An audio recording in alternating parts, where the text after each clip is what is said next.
ప్రకాశం జిల్లా వైఎస్ఆర్సీపీలో చెవిరెడ్డి భాస్కర్ రెడ్డి చిచ్చు పెట్టాడా? చెవిరెడ్డి భాస్కర్ రెడ్డి ప్రచార ఫ్లెక్సీలను చింపించేసింది ఆ మాజీ మంత్రి అనుచరులేనా అంటే అవుననే సమాధానం ఇస్తున్నారు కొంతమంది రాజకీయ విశ్లేషకులు.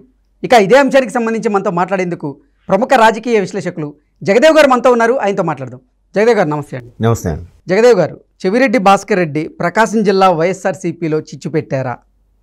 ఆయన్ని ప్రకాశం జిల్లా పార్లమెంటరీ కమిటీకి లోక్సభ ఇన్ఛార్జిగా నియమించారు. ఈ నేపథ్యంలో అక్కడ ఏదో వైఎస్ఆర్సీపీకి సంబంధించినటువంటి కొన్ని కార్యక్రమాలు జరుగుతుంటే మంగమూరు రోడ్లో ఆయన ఫ్లెక్సీలను ఏర్పాటు చేశారు. ఆ ఫ్లెక్సీలను కొంతమంది దుండగులు చింపేసి కాల్చేశారు. ఈ నేపథ్యంలో ఒక మాజీ మంత్రికి సంబంధించినటువంటి అనుచరులే ఆయన ఫ్లెక్సీలను చింపేయించారు, తగలబెట్టించారు అంటూ కూడా ఒక వార్త ఇప్పుడు సోషల్ మీడియాలో చక్కర్లు కొడుతూ ఉంది. ఏంటి సార్ ఆ వార్తలో వాస్తవం ఉందంటారా? అంటే ఇంకా మీరు అన్న వార్త కొంత సంతోషకరంగా అనిపిస్తుంది. ఎందుకు సంతోషకరంగా అనిపిస్తుంది అంటే ఇంకేదో మళ్ళీ టీడీపీ వాళ్ళు చింపారో లేదంటే జనసేన వాళ్ళు చింపారో అని అనలేదు. ఎందుకంటే అసలు వైఎస్ఆర్సీపీలో మొట్టమొదటి అసమ్మతి సెగ ప్రారంభమైంది, సెగ తాకింది అంటే నాకు తెలిసినంత వరకు ప్రకాశం జిల్లానే. అంటే ముందు పొగ బయటకు వచ్చింది అక్కడి నుంచే. అది ఇంకెవరో కాదు, మా అందరికీ తెలిసిన పేరే. అయితే చెవిరెడ్డి భాస్కర్ రెడ్డి గారికి అక్కడ ఇవ్వడం అనేది ఆ పార్టీలో ఉన్న పార్టీ శ్రేణులకు కానీ, ఎస్పెషల్లీ ఇంకెవరో కాదు, మన జగన్మోహన్ రెడ్డి గారి దగ్గర బంధువు, ఆత్మీయుడు, మాజీ మంత్రి మన బాలినేని గారి పేరే వినిపిస్తుంటుంది సహజంగా. మేబీ అది ఎందుకంటానంటే ఆయన చాలా సందర్భాల్లో అంటే ముక్కుసూటి మనిషి బాలినేని గారు. ఎలా అంటే ప్రభుత్వ పథకాల విషయంలో కానీ, ఎస్పెషల్లీ ఈ అంశం స్టార్ట్ ఎప్పుడైంది, పొగ ఎప్పుడు వచ్చిందంటే ఈ నిప్పుకి టిడ్కో హిల్స్ సంబంధించి కొన్ని అవకతవకలు జరిగాయని ఆయన ప్రభుత్వం మీద దుయ్యబట్టారు. ఇన్ ద సెన్స్ అధికారులు వైఫల్యం కానీ, లేదంటే ప్రభుత్వం తీసుకునే విధానాలు ఏవైతే ఉన్నాయో అవి కరెక్ట్గా లేవు, ముందు మన కార్యకర్తలకి వాళ్ళకి రీచ్ అయితే తర్వాత అందరికీ రీచ్ అయితే బాగుంటుంది, మన ప్రభుత్వం చేసే పని మన అందరికీ వెళ్ళాలనే ఉద్దేశం ఆయన, తప్పులేదు. సో ఈ విషయంలో చాలాసార్లు ముఖ్యమంత్రి జగన్మోహన్ రెడ్డి గారి దగ్గరికి వెళ్ళడము, కలవడము, ఆయన మొదట్లో 2 సార్లు ఛాన్స్ ఇచ్చిన తర్వాత నుంచి ఎందుకో కలవట్లేదు. మధ్యలో సజ్జల రామకృష్ణారెడ్డి గారు వచ్చిన తర్వాత విజయసాయి రెడ్డి గారు ఒక హైప్లో ఉన్నప్పుడు బాగానే ఉండేది, కానీ సజ్జల రామకృష్ణారెడ్డి గారు సీన్లోకి వచ్చిన తర్వాత చాలా వరకు తారుమారయ్యాయని చాలామంది వైసీపీ శ్రేణులు చెప్పగా నేను విన్నాను. అంటే నెంబర్ 2 పొజిషన్ కోసం ఇవన్నీ. సో నెంబర్ 2, నెంబర్ 1 అవన్నీ పెద్ద స్థాయిలో జరుగుతాయి, పక్కన పెట్టండి. బట్ నియోజకవర్గం వచ్చేసరికి ఎవరు నియోజకవర్గంలో వాళ్ళకి గ్రిప్ ఉండాలనుకుంటారుగా. ఒంగోలు దగ్గరకు వచ్చేసరికి ఫస్ట్ అందరికి వినబడే పేరు బాలినేని గారు. అవును కదా. మరి ఆ లోక్సభ నియోజకవర్గం సంబంధించి జగన్మోహన్ రెడ్డి గారు వైనాట్ 175 అనే కాన్సెప్ట్లో ఇక్కడ వాళ్ళని అక్కడ, అక్కడ వాళ్ళని ఇక్కడ, రాయలసీమకి దక్షిణ కోస్తా వాళ్ళని రాయలసీమ, ఉత్తరాంధ్ర నుంచి తీసుకొచ్చి కృష్ణా వైపు ఇలాగ షఫిల్ చేస్తున్నాడు ఆయన ఇన్ఛార్జీలుగా. దాంట్లో భాగంగానే చెవిరెడ్డి భాస్కర్ రెడ్డి గారికి ఒంగోలులో ప్రాధాన్యత కల్పించారు. ఒకవైపు ప్రభుత్వ వైఫల్యాలకు సంబంధించి కానీ, ప్రభుత్వం ఇచ్చే పథకాల్లో అవకతవకల గురించి కానీ ఈయన వేలెత్తి చూపించి మనం ఇది సరిదిద్దుకోవాలి, ఇలా చేస్తే బాగుంటుంది అని గొంతెత్తి మరీ చెప్తున్నాడు ఆయన. అది కాకుండా కార్యకర్తల ప్రెస్ మీట్లో కూడా క్లియర్గా చెప్పాడు ఆయన, బాలినేని శ్రీనివాసరెడ్డి గారు, మనకి జగన్మోహన్ రెడ్డి గారు ముఖ్యమంత్రి, మనకు ఆయనే ముఖ్యమంత్రిగా ఉండాలి, మన దృష్టిలో ఆయన ఇక్కడ ఉన్నాడు, బట్ ఆయన దృష్టిలో మనం ఎక్కడున్నామో అన్నాడు. అంటే అర్థం ఏంటి, అక్కడే నిర్లిప్తత ఏర్పడింది దానికి. ఇది 1 year బ్యాక్ మాట చెప్తున్నాను. అలాగా అంటూనే కార్యకర్తలకు అందరికి ఉద్దేశించి మీరు గట్టిగా నిలబడతారంటే చెప్పండి, నేను పోటీ చేస్తాను అంటాడు. నాయకుడు అనేవాడు కార్యకర్తలను బతిమాలుకోవడం ఏంటి అంటే సంథింగ్ ఈజ్ దేర్ కదా.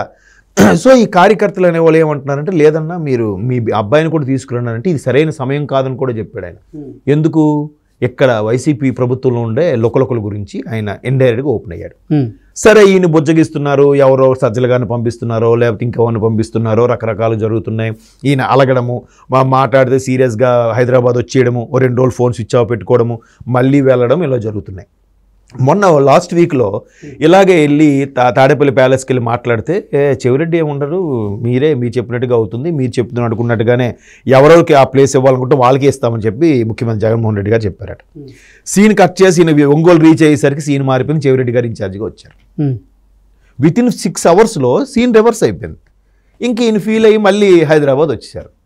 కదా. సో ఇప్పుడు కార్యకర్తలకి ఈయనేం చెప్పుకుంటాడు, లేదు బాబుతో మాట్లాడని, జగన్ బాబుతో ఓకే అయిపోయింది, మనం అనుకున్నట్టుగా వద్దు, మనం అనుకున్న వాళ్ళకే సీట్ ఇస్తున్నారు, మాగుంట శ్రీనివాసరెడ్డి వాళ్ళకే ఇవ్వబోతున్నారు, మనకు బాగుంటుంది, మనదే ఇంక చక్కని తిప్పుతాం అన్నట్టుగా ఈయన ఆల్రెడీ ఫోన్లో చెప్పి ఒంగోలు రీచ్ అయ్యేసరికి సీన్ మారిపోయి ఇంకెలా ఉంటుంది, ఒక్కసారి కార్యకర్తలకు ముఖం చూపించుకోలేని పరిస్థితి. సో అలాంటి సందర్భంలో చెవిరెడ్డి భాస్కర్ రెడ్డి గారికి మళ్ళీ దీనికి ఇన్ఛార్జిగా ఇస్తే ఆల్రెడీ మీరు అన్నట్టు ఎక్కడెక్కడ ఫ్లెక్సీలు పెట్టి సిద్ధం, వై నాట్ 175 మేము యుద్ధానికి సిద్ధం అని జగన్మోహన్ రెడ్డి గారు కటౌట్ ఒకవైపు, చెవిరెడ్డి భాస్కర్ రెడ్డి గారి కటౌట్ ఒకవైపు పెడితే ఎవరు చింపుతారు? వాళ్ళ పోస్టర్లు చింపాల్సిన అవసరం ఎవరికి ఉంది? ధైర్యం ఎవరికి ఉంది? మామూలు చిన్న చిన్నగా నినాదాలు చేస్తేనే టీడీపీ కార్యకర్తలు లోపలేసి కుమ్మేస్తున్నారే, హోర్డింగ్లు చిప్పే అంత ధైర్యం ఉందా? పైగా ఆల్మోస్ట్ ఆల్ కడప ఎంతో ఒంగోలు అంతే వైసీపీకి, అంత నీటిలో మొసల్లా ఫీల్ అవుతారు అక్కడ. అంటే ఆ గుర్తు తెలియని దుండగలు ఎట్లయితే బాలినేని శ్రీనివాసరెడ్డి అనుచరులేనా? అయితే మీరు చెప్పేదాని ప్రకారం అనుచరుల్లో అభిమానులు ఆయన పురమాయించి, ఇప్పుడు ఎలా ఉంటుందంటే, అరే మా నాయకుడికి అవమానం జరిగింది. ఇప్పుడు ఫ్యాన్స్ ఉంటారండి, చిరంజీవి ఫ్యాన్ కటౌట్ ఎవరైనా చింపేశారు అనుకోండి, చిరంజీవి ఫ్యాన్స్ వచ్చి వెంటనే కటౌట్ చింపిన కొడతారా కొట్టరా? అక్కడ చిరంజీవిని పురమాయిస్తారా, అరే నా కటౌట్ చింపాడు కొట్టండి అని అంట కదా, చిరంజీవి అభిమానులు ఆడి చెద కొడతారు. అలాగే ఇక్కడ ఈయన బాలినేని గారు పురమాయించక్కర్లే, ఆయన ఫ్యాన్ బేస్ అలాగ ఉంటుంది అక్కడ.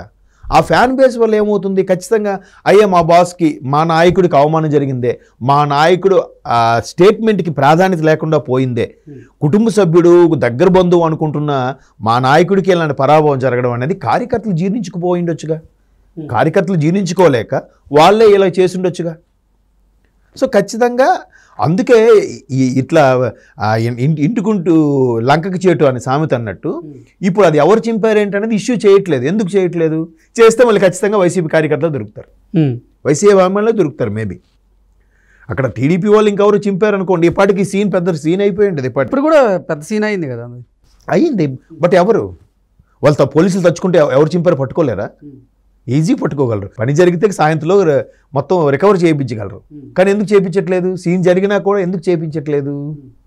వాళ్ళ తాలూకులనే ఉండవు మేబీ.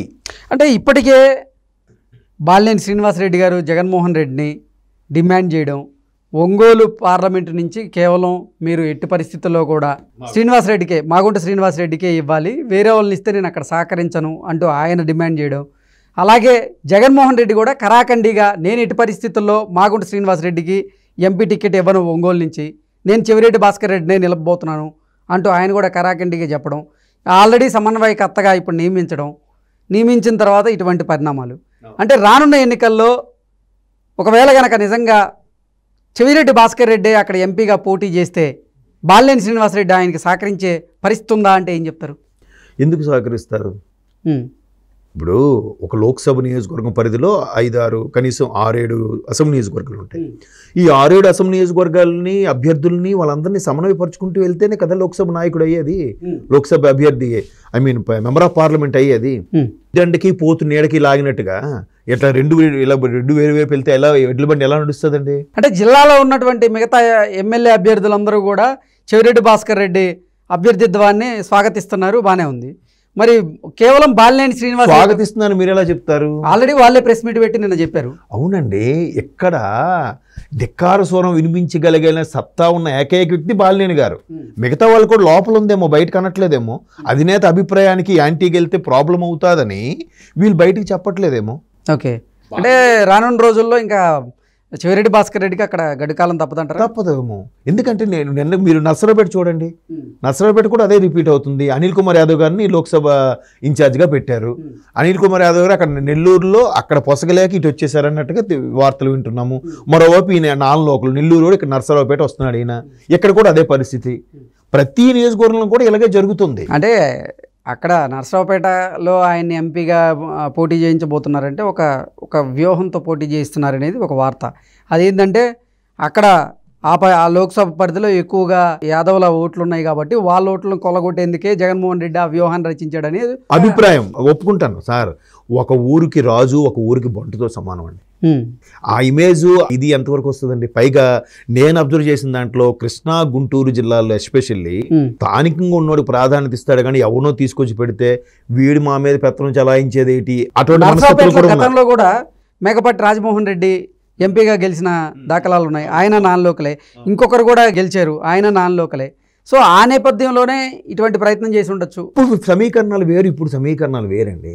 ఇప్పుడు ప్రభుత్వ వ్యతిరేకత మెండుగా ఉన్న నేపథ్యంలో ఇప్పుడు అనిల్ కుమార్ యాదవ్ గారు ఎంత గెలవలేక రచ్చ గెలుస్తారంటే ఎలా అవుతుంది? అక్కడ సొంత బాబాయే యాంటీగా చెప్పారు అక్కడ స్టేట్మెంట్ నెల్లూరులో, ఈయన ఈసారి ఇక్కడ ఉంటే నేనే ఓడిపించే ప్రయత్నం చేస్తానన్నాడు చెప్పడం, ఆయన ఇక్కడ తీసుకొచ్చేసారు. అంటే అక్కడ బాలేదనంగా తీసుకొచ్చి ఇక్కడికి వస్తే ఇక్కడ ఆదరించేస్తారా? ఇప్పుడు మొన్న కేసినేని నాని గారు తీసుకొని కృష్ణ విజయవాడ సిటీలో పెద్ద మంచి దమ్మున్న లీడర్ ఆయన. ఇప్పుడు ఆయన ఒకసారి వైసీపీలోకి వెళ్ళాడు, కింద స్థాయిలో అందరూ వెళ్ళారా? లేదు, వెళ్ళలేదుగా, టీడీపీలోనే కొనసాగుతున్నారు. ఇప్పుడు మొత్తానికి చెవిరెడ్డి భాస్కర్ రెడ్డి గారి ఫ్లెక్సీలను చింపించింది మాత్రం మాజీ మంత్రి అనుచరులే అంటారా?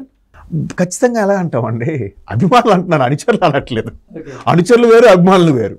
అనుచరులు అంటే ఆయన కూడా తిరిగేవారు, అంటే ఆయన పురమాయించినట్టు వస్తుంది. అభిమానులు ఇంతకు చిరంజీవి గారి ఎగ్జాంపుల్లో చెప్తున్నాను. ఓకే, మా నాయకుడికి పరాభవం అయింది, మా నాయుడికి మాటకి ధిక్కార స్వరంగా ఈంది ఎలా పెడతారని అభిమానులు ఎవరైనా చింపిండొచ్చు. ఓకే ఓకే జగదేవ్ గారు, thank you so much. Thank you.